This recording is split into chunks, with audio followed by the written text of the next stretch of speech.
In today's video, I'm going to teach you how to download Outlook email.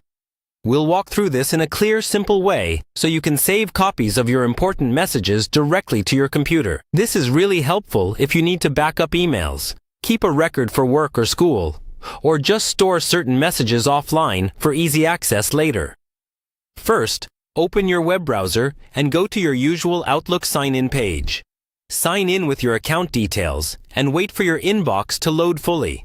Make sure your internet connection is stable, because large emails with attachments can take a moment to process when you download them. Once you're in your inbox, decide which email you want to download. It can be from any folder: Inbox, Sent, Items, Archived, or a custom folder you've created. Click on the message so it opens in the main reading pane or in a separate window if your settings are configured that way. It's important that the full email content is visible, including any images or attachments, before you move on.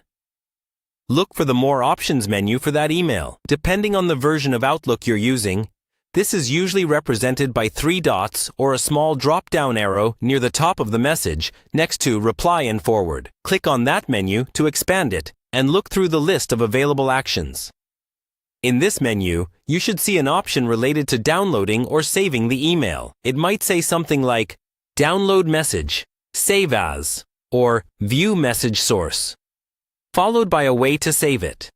Choose the option that allows you to save the email to your computer as a file. Often, this will download the email in a format like .eml or .msg, which can be opened later in an email client, or as an .html or .txt file that you can read in a browser or text editor. When your browser prompts you to save the file, pick a location you'll remember, such as your desktop or a dedicated email backups folder. Give the file a clear name, especially if the default name is long or confusing. This will make it much easier to find later. After the download finishes, open the folder where you saved the file and double-check that it's there. If you want to be extra safe, you can copy that file to an external drive or a cloud storage service to keep a backup. That's all there is to it. By following these steps, you can quickly download Outlook emails and keep your important messages safely stored wherever you need them.